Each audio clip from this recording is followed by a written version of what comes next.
করবেন, জনগণের আস্থা অর্জন করবেন।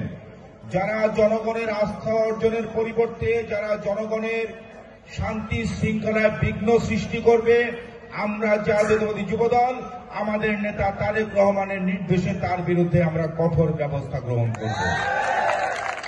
একটি কথা অত্যন্ত পরিষ্কারভাবে বলতে চাই, বর্তমানে অন্তর্বর্তীকালীন তত্ত্বাবধায়ক সরকার তারা গতকালকে একরকম তারা রোড ম্যাপ দিয়েছে, এর আগের দিন জাতির উদ্দেশ্যে ভাষণে ডক্টর ইউনূস আরেক ধরনের রোড ম্যাপ দিয়েছে। রোড ম্যাপ সেটা যেটাই হোক না কেন, আমরা অতি দ্রুত একটি অবাধ সুষ্ঠু গণতান্ত্রিক পরিবেশে এদেশের প্রত্যেকটি মানুষ যেন তার ভোটাধিকার প্রয়োগ করতে পারে, আমরা অতি দ্রুত সেই নির্বাচনের দাবি জানাচ্ছি।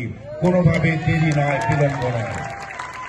আপনাদের মাথায় রাখতে হবে, বিএনপি জনগণের দল, বিএনপি জনসম্পৃক্ত দল, বিএনপি সবসময় জনগণের আস্থা অর্জন করে জনগণের সারা বাংলাদেশের মানুষের পছন্দের এক নম্বর দল হচ্ছে বাংলাদেশ জাতীয়তাবাদী দল বিএনপি, এবং এক নম্বর প্রতীক হচ্ছে ধানের শীষ।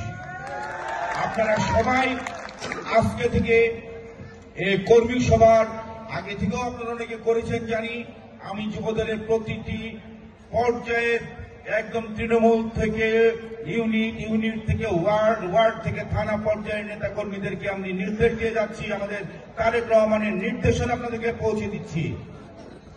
আপনারা সব সময় জনগণের পাশে থেকে, জনসম্পৃক্ত থেকে জনকল্যাণমূলক কাজ করুন। আপনারা আপনাদের প্রতিটি দিন শুরু হবে কিভাবে, আপনি আপনার পাশের বাড়ির যে প্রতিবেশী আছে, আপনাদের যে এলাকার প্রতিবেশী আছে, এলাকার যারা ব্যবসায়ী আছে, আপনারা আপনাদের কর্মকাণ্ড দিয়ে আপনারা মানুষের ভালোবাসা অর্জনের চেষ্টা করুন। মানুষের ভালোবাসাই হচ্ছে বিএনপির সবচেয়ে বড় শক্তি।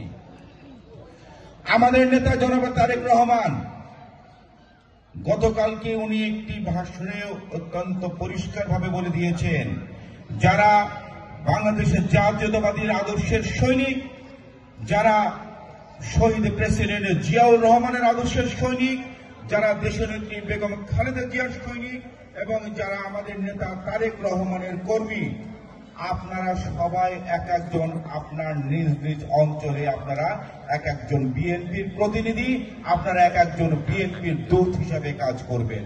এই কথাটি আপনারা মাথায় রাখবেন, এবং আপনারা আপনাদের প্রতিটি কাজ হবে জনগণের আস্থা অর্জনের জন্য, আপনাদের প্রতিটি পদক্ষেপ হবে জনগণের ভালোবাসা অর্জনের জন্য, আপনাদের প্রতিটি পদক্ষেপ হবে কিভাবে সবসময় সারাক্ষণ জনগণের সাথে সম্পৃক্ত থাকা যায়। আওয়ামী লীগ যে কাজ করে বিএনপি তা করে না। আওয়ামী লীগ মানুষের দুঃখ দুর্দশা বাড়িয়েছে, আওয়ামী লীগ মানুষকে সীমাহীন কষ্ট দিয়েছে, আওয়ামী লীগ সারা বাংলাদেশের মানুষকে তারা রুদ্ধ করে রেখেছিল, মানুষের বাক স্বাধীনতা কেড়েছিল, মানুষ হিসাবে আরেকজন মানুষকে তারা সম্মান দেখায়নি, তারা মানুষ হিসেবে তারা পাশের প্রতিবেশীকে তারা নিজেদের প্রভুত্ব আচরণ করেছিল। বিএনপি কখনো আওয়ামী লীগের মতো ছিল না, আপনারাও কখনো আওয়ামী লীগের কারোর কোনো নেতাকর্মীর মতো আপনারা কেউ আচরণ করবেন না। আপনারা কেউ যদি সেই রাস্তা যদি পদাঙ্ক অনুসরণ করতে চান, আপনারা যুবদল ছেড়ে দিন, বিএনপি ছেড়ে দিন, বিএনপি যুবদলে আপনাদের কোনো স্থান হবে না। কথা অত্যন্ত পরিষ্কার, এবং আপনারা জনগণের পাশে থেকে জনকল্যাণমূলক কাজ করুন। এবং আজকের এই কর্মী সভা এখানে আমি উদ্বোধন ঘোষণা করছি। সবাইকে ধন্যবাদ।